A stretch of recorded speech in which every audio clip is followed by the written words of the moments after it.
What is going on, guys? It is JackUltraMotive here, and today I bring you more full game footage of Forza Horizon 4. Now today we kind of explore the full realisticness and just explore more of the game on this video, and we start out in the paint section at the auto show. As you can see, we pretty much have almost the exact same special colors and paint effects in the livery editor as we have in this game, and what I'm pretty much doing here is trying to like replicate my Focus RS. That was the only car I had in the game to work with when I was recording this down in LA.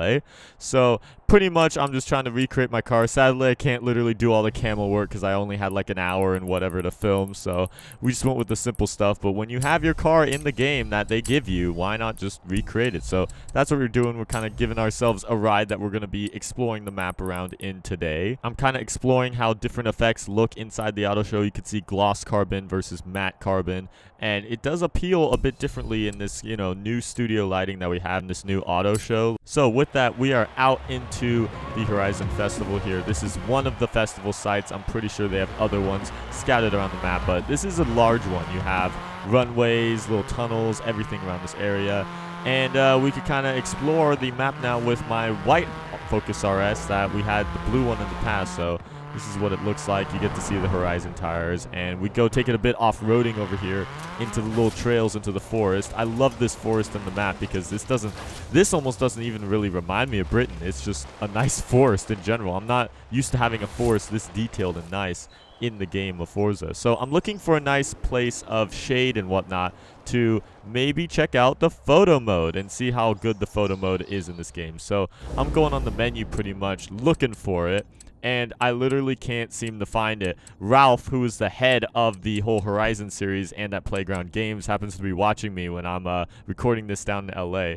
And he actually comes up to me, taps me on the shoulder, and he asks if I'm looking for photo mode. And he pretty much tells me it's up on the D-pad. So that's what I did. And with that, that means that, yeah, photo mode is now up on the D-pad. But I'm pretty much working my usual settings that I could remember from FM7 or the other games to try and bring out as much realisticness. And I want to highlight this part because this game, as I've told a lot of people after playing it, it's extremely HD. Its graphics are monumental. It's insane. But you don't truly realize how crazy it is until you experience this photo mode. I happen to be in the perfect setting out here in this shady forest with perfect natural lighting and really getting the reflectiveness off of the car. But boom, as you can see right here, just exploring it, it's really hard. You kind of know it's a video game, so it's hard for you to really imagine it. But if you think about it in a different way, and as far as me like owning this car, it's the same thing as me taking it out to the forest and taking an iPhone real life picture of it. This is literally real life comparison, I would say. It is Forza has nailed those real life graphics, and it's just unbelievable. Just looking at this photo mode right now, it's hard to see it like on whatever iPhone or iPad or PC that you might be watching this off of. But when I was playing this looks literally identical to real life, in my opinion. It's just, I've never seen Forza graphics on this level before. So the fact that they could pull this off, this front-facing view especially, that is highly comparable right there. Just all the little reflective lines and the gloss and everything of the shadows and everything that gets reflected is just precisely accurate to what it's like on if you were to take an actual photo of my car. If I were to take it out to the local evergreen forest out here in Seattle, it's like it's exactly the same thing. So honestly, that is just one of the most impressive things for me of this whole game. You may not care about it, but I think for us, it's just breaking in technology in general. For us to have a video game that detailed, it's absolutely insane to me. I've never seen something on that level. But we continue to cruise around in the car. You can see some flames coming out, off-roading. So as we're driving along, we find ourselves a lake off to the right side, which is very unique and cool out in this area. I decide to go hit the rails, and I just end up going right through it right there, and I crashed myself into the lake. Now, that was something I was completely not expecting right there, and that's because usually guardrails of that such are unbreakable in the game. So now I crash into this BMW kind of testing out the damage physics and what the damage looks like in the front. One thing I noticed is that you have a lot more cracked pieces. You notice the cracked windshield from the interior and stuff. Damage is not going to be something I'm completely going to care about because I know I'm probably going to turn it off once I get into multiplayer and all that. But it's something nice to know.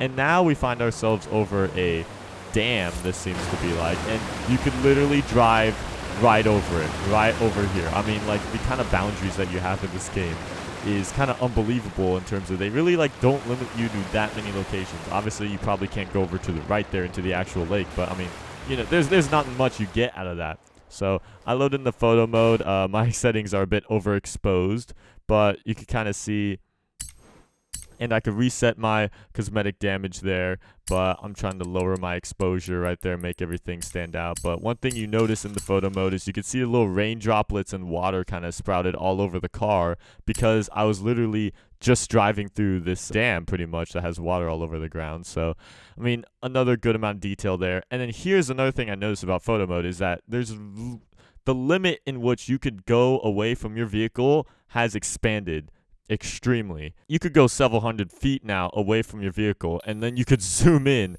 at max. These are like binoculars at this point. I can't imagine what kind of lens that is that could zoom in that far, but that's honestly nice. You can't really go up that much more. I kind of wish you could literally like heighten your camera a bit higher than the max height there is, but pretty much definitely the distance though is cool. You could capture a far surrounding and whatnot if you want with that max distance that you now have in photo mode.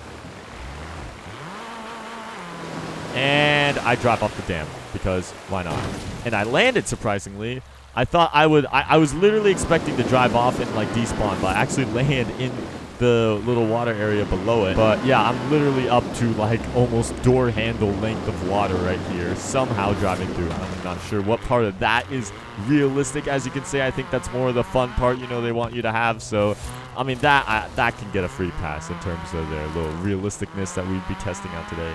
But we found a little dirt path over here. I'm definitely sure that this would be great for rallying. This RS isn't really made for that, but then you could break through more little bits and pieces, which is very fun and exciting. Yeah, it's just gorgeous views everywhere you go on this map. I checked the road sign to see where to go. It says Edinburgh on there, which is, yes, the big city, and that is where we're headed to in this video because we definitely have to go explore the giant city of Edinburgh. So I'm just going to go check the map here. We got the coast to the right of us, and there is that massive city. I'm sure like you and everyone, I thought the big city in this game would be London because it takes place in the UK. But, however, yeah, it is Edinburgh supposedly. But when you go to it, you'll see that it's just like London.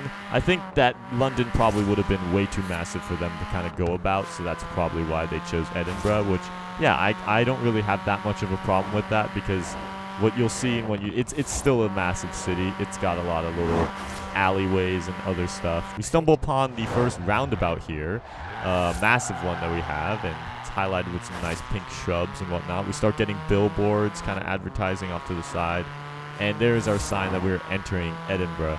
So we're driving along.